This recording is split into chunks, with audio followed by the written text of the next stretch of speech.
Hello again and welcome. Today I'm joined by Magistrate Roger Phillips. Roger is the Republican primary winner for Magistrate in District 2. Thank you for being here today, Roger. I appreciate you having me over. Yeah. Would you care to introduce yourself to our viewers? My name is Roger Phillips. I'm currently serving as Magistrate in District 2. I currently have over 680 hours of Department of Local Government training, just running for re-election. Yeah. Can you tell our viewers what the job duty of a magistrate is?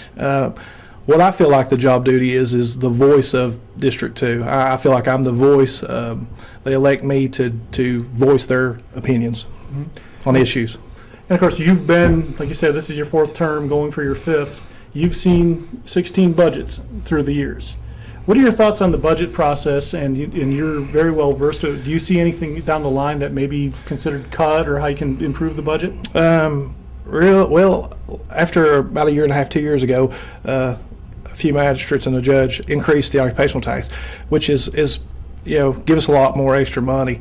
I don't foresee anything changing as far as cutting anything, and I don't see any taxes needed to increase.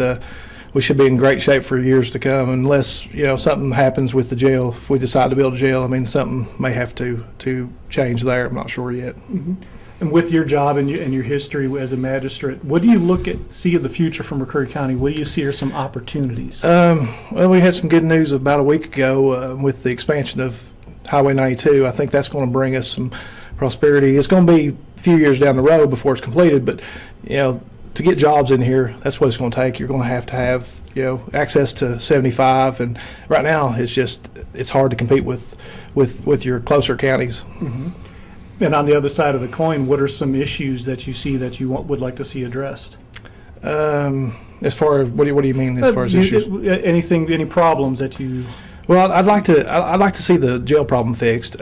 Whether it be closer. Closer doesn't really help the budget because really what's killing the budget is the $30 a day stay. I'd like to, which we've sent the jail study to DOC, and I think that once we get that back, we'll be able to see what we need to do. I think that's our biggest problem right now, as far as hurting the county as far as the budget. Mm-hmm. And of course, you mentioned with the 92 being completed, and McCreary County also has been named an opportunity zone. Right. Just last month, you all passed made a new board for economic development to capture that TVA money. Right. What do you feel is needed for economic development here? Like I said, the 92 is going to help a whole lot, which with this opportunity zone, the board had to be set up to receive that money. If we wouldn't have set this board up, that money would back into a pool to the other counties to where it would have been dispersed just split up among that. So we had to do that. But in our ordinance, we made sure that we put that it's not for them to be able to tax, they have to have permission from a fiscal court, which takes 3 votes, a majority vote. And if there's 3 magistrates or 2 magistrates and a judge that's going to give them permission, there's 3 votes there to pass a tax anyway. So really, it's not going to hurt. I mean, because I think that I'll never vote for another board unless it has that wording in it because of the blindside we've had before on these taxes, special district tax. Would you be in favor, and of course, over the course of your terms, you've seen economic development directors, tourism directors come and go. Would you ever see a position opening up again for an economic development director? I think that's something that we do need to look at, especially with the, looking out at 92 getting, eventually completed. I think that in the past, it was kind of just a waste of money, really. I think there should have been job fairs and stuff along with that, and we tried to get that going on. If there's not jobs here, help these people fill out applications for Pulaski County. Mm-hmm. There's jobs around everywhere, which there's a lot of jobs here in the county too right now. If we just have people pursuing those, and make sure that person that you hire has the right qualifications. That's right. I agree with a job description. Yes, it would have to be. Before I would vote for it, it'd have to be somebody that's qualified. It can't be just anybody just to fill a position. Mm-hmm. And of course, after November, if you get reelected, you're going to have 3 new magistrates sitting with you and a new judge executive, a new county attorney. How do you see yourself working with this new fiscal court? I think that with the people that have won in the primary, I think it'll be pretty much no change. I think that we'll be able to work together, and that's why I think it's important that I get reelected. Is we have somebody in there with a little experience. You brought this up back in the springtime. It's a work-ready status for Yes. McCreary County. Yes, And I think that's something that day 1 of January we need to be, hitting the ground, setting up somebody to start doing that. yeah, Because you asked the judge executive. that's to do right. that. I think the judge executive needs to lead that role. Right now, currently, it's kind of stagnant. And you've mentioned boards here today a couple Okay. times. Again, of course, you've had in your term, you had the airport board, the extension board. Do you think that boards are overall a benefit to the community? Or do you think that the fiscal court needs to have a little more oversight with them so that it prevents that kind of issue that we had this past year? Well, normally, most of these boards, we have somebody off fiscal court sitting on them. I'm currently on the airport board, which I wasn't when they tried to enact a tax. And back you're also years on the ago. park board, aren't you? And I'm on the park board, which the park board is something totally different. We don't have taxing authority. But that's like the goodness. You're looking at The extension board, we don't have anybody set, which the judge sat on it, but there really wasn't no dialogue with him and physical court. So, I think there's got to be an open stream there, back and forth. Yeah, and even these non-taxing boards, like I said, the park board and stuff, that Right. that you do have good dialogue there. But you're Right. saying that some of these boards that can and do impose taxes need a little bit more oversight. Yeah, I think that, and our role is we appoint the board members, and that's what fiscal court. I've said it many times, and a lot of the court members disagree with me, but we take recommendations from those boards. I think that needs to change. I think we need to put people on there that we know that it's going to be fair and not leaning toward this or that. Have their own self in mind on these boards. Because you load the boards up with what they want. How's there any? Maybe kind of like a job interview process. Right. Yeah, right. And like I said, right now we just take whoever they send to us, and I think that's a bad idea because there's no accountability there. Okay. Well, Roger, that's the last of my questions. Is there anything else that you'd like to say? I'm good. I just appreciate you having me today. Appreciate the voters of District 2 electing me, for 4 terms. I'd appreciate your vote again. Thank you. Okay. Thank you, Roger Phillips. He's current magistrate for District 2. He's running again as a Republican. Welcome. I'm joined this afternoon by Barbara Duncan. She's a write-in candidate for magistrate in District 2. Barbara, thank you very much for being with us today. Thank you for having me. Would you like to take an opportunity to introduce yourself to our viewers? Sure. I'm Barb Duncan, and I'm running as write-in candidate, as he said, for District 2 Magistrate. I've never run for public office before, but I feel that I'm highly qualified for this position, and I would like to earn your vote for this November. Would you speak a little bit on some of your qualifications and how do you think that impacts the role of magistrate in McCreary County? I feel like being a magistrate means that you take care of the business of the county. And I am a business major. I also have a degree in organizational management. I've run at least 2 or 3 businesses of other people's and also one of my own that I founded here in the county. And I've got a lot of experience with budgeting, grant writing, just management in general. Of course, and budgeting is a big thing of the fiscal court. Every year they got to set a budget. Do you think your experience will help you with the county budget? And in follow up on that is, do you think, or do you know of anything at this moment that you'd like to see addressed in the budget? Well, I think it would definitely help me with the county budget. One thing that I would like to see is that funds that go to the general fund be tracked better. I don't like just dumping money into something and not being able to see where it goes. A little more line item scrutiny on it, I guess. Absolutely. I'd like for the people to know where their taxes are going. Okay.